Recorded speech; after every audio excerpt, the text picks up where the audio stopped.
Hello बच्चों, आज मैं आपके लिए एक ऐसी चीज़ लाई हूँ जो आपके प्रश्न पत्र का एक महत्वपूर्ण हिस्सा होता है और आपके 5 से अधिक अंक या तकरीबन 5 अंक ही इसके लिए मुख्यतः निर्धारित किए जाते हैं। आशा है आप समझ गए होंगे। अगर आप नहीं समझे, आपको एक हिंट और देती हूँ। ये जो चीज़ मैं आपके लिए लेके आई हूँ, ये पहले इनका बहुत ज़्यादा उपयोग किया जाता था और सबसे ज़्यादा कबूतरों का इनके लेन देन में बहुत ज़्यादा उपयोग किया जाता था। कबूतरों को एक स्थान से दूसरे स्थान पर भेजा जाता था इनके साथ। जी हाँ, बिल्कुल सही समझ रहे हैं आप। मैं आपके लिए पत्र लेकर आई हूँ।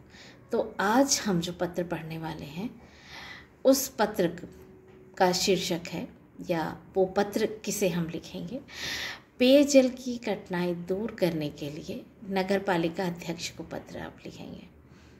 ठीक है, कौन सा लिखेंगे? पेयजल की कठिनाई दूर करने के लिए नगर पालिका अध्यक्ष को पत्र लिखेंगे।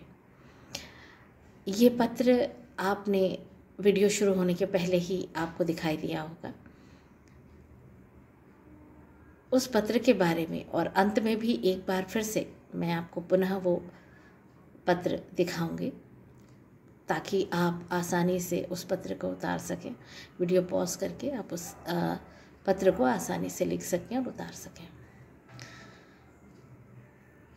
नगर पालिका अध्यक्ष को पत्र आपको लिखना है तो आप जहाँ पर रहते हैं, आप जहाँ पर भी रहते हैं, सबसे पहले तो आपको ये चीज़ देखनी होगी कि आप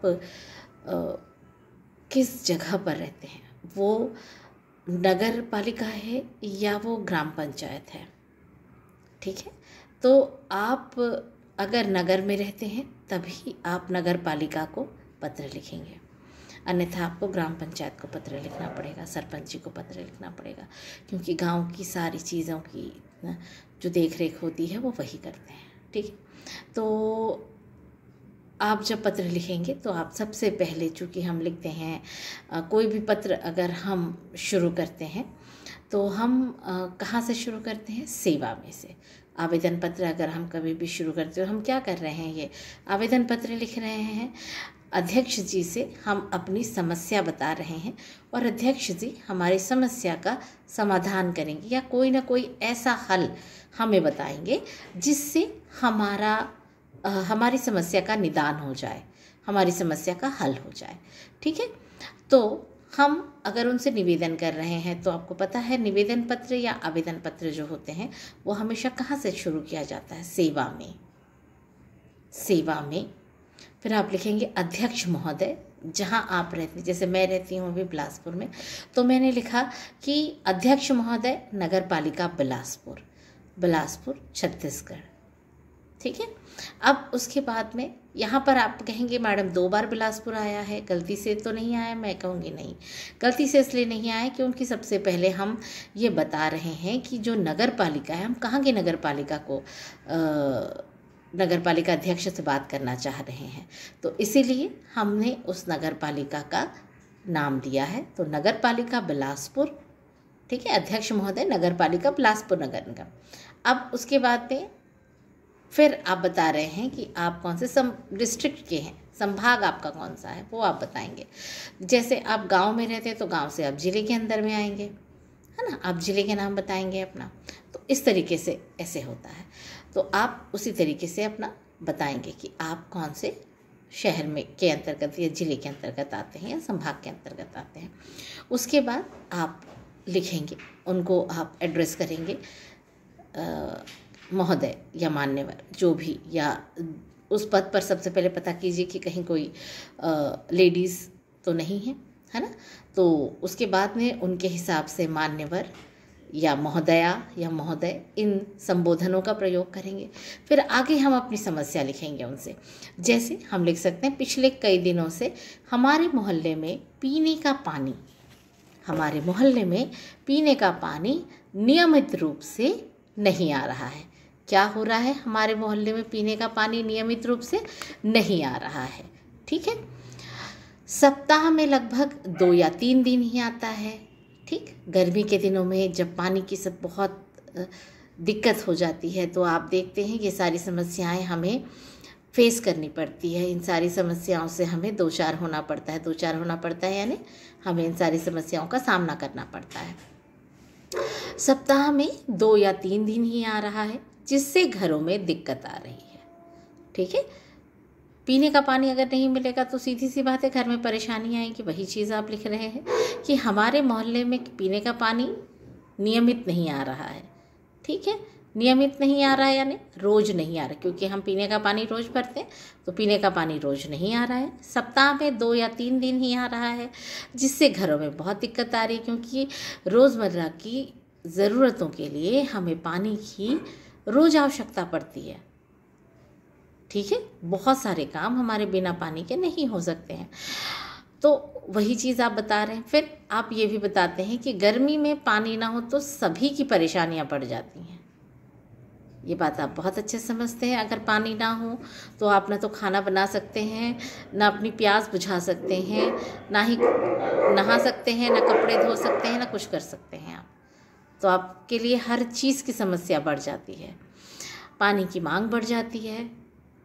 और अगर आपके मोहल्ले में टैंकर आता है, मान लीजिए पानी नहीं आ रहा है। क्यों पानी नहीं आता है? क्योंकि ज़मीन में भी पानी का जल स्तर कम हो जाता है, इसलिए पानी नल में नहीं आ पाता है, मोटरें ख़राब हो जाती हैं, तो बहुत ज़्यादा दिक्कत बढ़ जाती है। तो होता क्या है, टैंकर आते हैं पानी के, ताकि लोगों को पानी की पूर्ति की जा सके। ठीक है, जहाँ पर का पानी ज़्यादा रहता है, पानी का स्तर ज़्यादा रहता है, वहाँ से पानी ला करके टैंकरों से लोगों तक पानी की सुविधा करवाई जाती, पानी उपलब्ध करवाया जाता है लोगों को। तो टैंकर आता है तो बहुत सारे लोग एक ही टैंकर से पानी भरने, टैंकर की क्षमता होती है 500 टन। टैंकर की एक सीमित क्षमता होती है, एक टैंकर में कितना पानी आएगा और वो पानी कितने लोगों के लिए हो सकेगा। और एक बार में एक इंसान कितने बाल्टी उठा सकता है? 2 ही बाल्टी उठा सकता है। तो 2 ही, या तो गुंडी में सर पे रख के लेके जाते हैं वो लोग पानी, या तो दोनों हाथों में बाल्टियों से पकड़ के लेके जाते हैं। तो आप सोचिए, वो 2 बाल्टी पानी, घंटों पहले तो लाइन में लगना पड़ता है, फिर उसके बाद आपको थोड़ा सा पानी मिलेगा। और अगर आपका घर फ्लैट में है, ठीक है, तो जैसे अभी मैंने अपना लिखा हुआ है कि घंटों खड़े रहकर लाइन में थोड़ा सा पानी मिलता है। और हमारा घर कौन सी मंजिल पर है? मैंने बताया 4थी मंजिल पर है। अब 4थी मंजिल तक पानी ले जाना कितना कठिन होता है, सोचिए आप। गर्मी के दिनों में लिफ्ट की भी दिक्कत होती है, लिफ्ट से भी पानी, हर समय लिफ्ट नहीं चालू रहती है, लाइट बहुत कटौती होती है, तो इस कारण पानी आपको सीढ़ी से ले जाना पड़ता है। तो सोचिए आप कैसे लेके जाएंगे उतनी दूर तक पानी। फिर आपसे अनुरोध है कि इसलिए हम क्या करते हैं, फिर उनसे अनुरोध करते हैं, यानी हमने अपनी परेशानी बता दी पहले पैराग्राफ में, फिर हम क्या कर रहे हैं, उनसे अनुरोध कर रहे हैं। क्या अनुरोध कर रहे हैं हम उनसे? कि हम आपसे अनुरोध करते हैं कि आप हमारे इस क्षेत्र में पानी की समस्या को दूर करने के लिए, पानी की कठिनाई को दूर करने के लिए कोई ना कोई प्रबंध कीजिए। यानी क्या प्रबंध कीजिए? कि दोनों समय नियमित रूप से टैंकर भेजें, हर मोहल्ले में या अलग अलग टैंकर भेजा जाए। समझ में आ रहा है आपको? ये सारी चीज़ें आपको करनी है, उसके हिसाब से आप सही शब्दों का चयन करें। तो कठिनाई दूर करने का प्रबंध करें। इसके बाद में फिर आप उनसे उम्मीद जताएं कि आशा है आप जल्द ही हमारी समस्या का समाधान करेंगे। अर्थात आप उनसे कह रहे हैं कि हमें उम्मीद है कि हमने आपके सामने ये समस्या रखी है और आप हमारी समस्या का समाधान करेंगे। उसके बाद आप उनसे भवदीय, यानी कि जो लिखने वाला है वो अपने आप को उनसे भवदीय यानी भावों के अनुसार हम उनसे जुड़े हुए हैं, ये हम बता रहे हैं उन्हें। और उसके बाद हम अपना नाम लिखेंगे, अपना एड्रेस लिखेंगे और डेट डालेंगे। यानी कि आपको ये ध्यान रखना है पत्र लिखते समय कि सबसे पहले शुरुआत आप करेंगे सेवा में से, और उसके बाद आप उस एड्रेस को लिखेंगे जहाँ पर वो अध्यक्ष महोदय बैठते हैं या रहते हैं, या जिसका उनका जो पदभार है वो क्या है, पद नाम क्या है उनका, वो आप लिखते हैं। फिर आप मान्यवर या उनके जेंडर के हिसाब से सही संबोधन का चयन करते हैं। सही संबोधन के चयन के बाद आप पत्र लिखना चालू करते हैं। पत्र जब आप शुरू करते हैं या पत्र लिखना जब आप आरंभ करते हैं, तब आप उसमें ये ध्यान देते हैं कि सबसे पहले आप उनसे स्पष्ट शब्दों में अपनी कठिनाई का विवरण बताते हैं। अपनी कठिनाई का विवरण बताने के बाद में आप उनसे अनुरोध करते हैं कि हमारी समस्या का समाधान करें, और फिर साथ ही आप उनसे आशा रखते हैं। यानी एक तरीके से आप उन्हें ये बता रहे हैं कि हम आपको इस पद पर जब हमने बिठाया था, तब हमने जो आपसे उम्मीद की थी, आप उस उम्मीद को ज़रूर पूरा करेंगे और हमारी समस्या का हल जल्द से जल्द ढूंढकर हमारी समस्या को दूर करेंगे। और ऐसा कहकर आप उनसे विदा लेते हैं और अपना नाम और अपने मोहल्ले का नाम, आपने किस दिन वो पत्र लिखा है, वो सारी चीज़ें उनके पास आप दे करके उस आवेदन पत्र को आप संपूर्ण करते हैं। आशा है ये आवेदन पत्र आपको समझ आया होगा और आपके परीक्षा में इस पत्र से बहुत ही पत्र को याद करने में बहुत आपको सहायता मिलेगी और आपकी बहुत सारे प्रश्नों का जवाब भी आपको इस वीडियो के माध्यम से मिला होगा। अगर आपको मेरा वीडियो पसंद आता है तो प्लीज़ इसे लाइक करें और शेयर भी करें, ताकि किसी दूसरे ज़रूरतमंद की भी ज़रूरत पूरी हो सके और उसे उसकी समस्याओं का हल मिल सके। धन्यवाद।